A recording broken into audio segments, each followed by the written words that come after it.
今回は札幌の町から気軽に行ける山、藻岩山へ行ってきた様子をお届けします。市街地から自然の中へゆっくりつながっていくこのコース。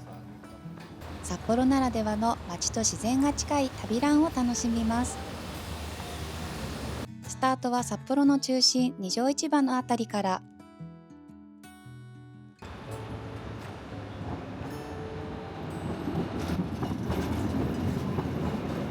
市街地を抜けながら、まずは丸山公園へ向かって走ります。札幌の街は広い歩道が多くて走りやすいですね。丸山公園では地元のお友達と待ち合わせ。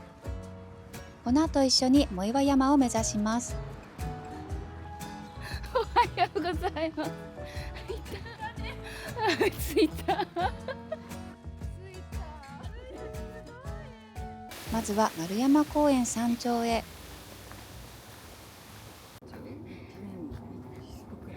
そうですよね。靴も買い替えないとですよね。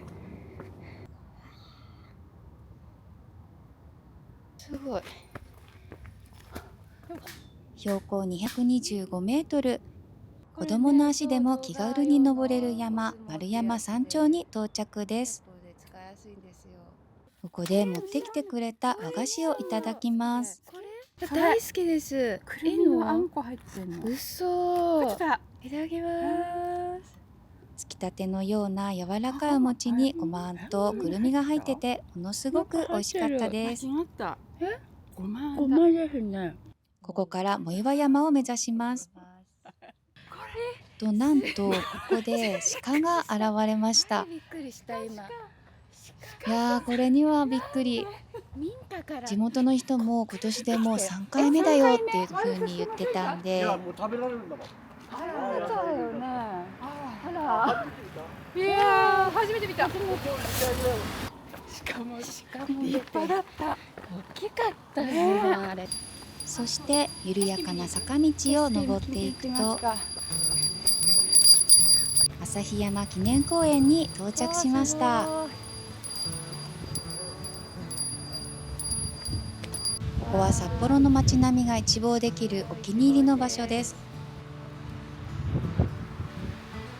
街のすぐ近くでこんなに自然を感じられるのが札幌の魅力。旭山記念公園からは藻岩山のトレイルへ。少しずつ勾配がきつくなって息も上がります。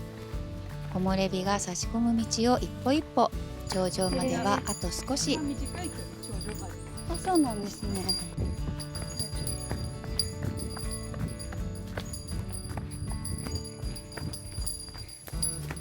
おー、走れる走れる。あ、だいぶ登ってきました。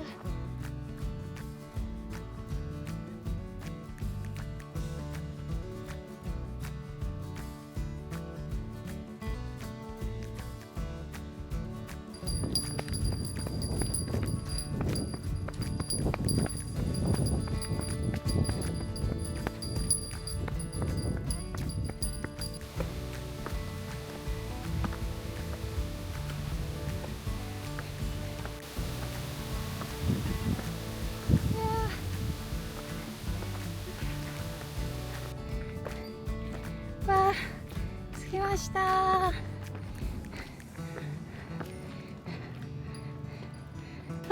藻岩サミット531です。はい。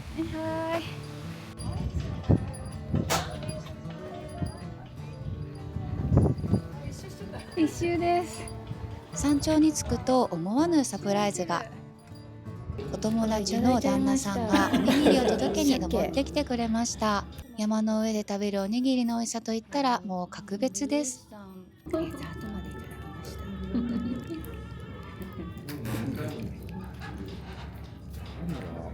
あれが丸山。自然の中で味わう温かい気持ち。こういう時間が旅ランの中で一番幸せかもしれません。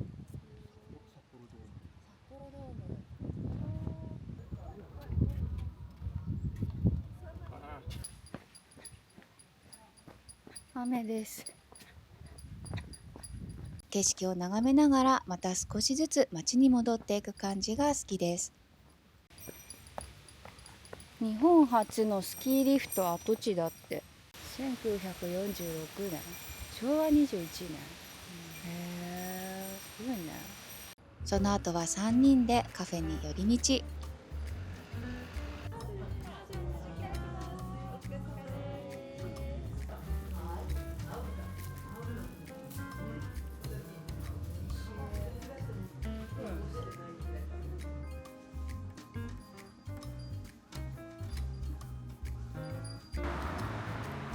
素敵なところですね。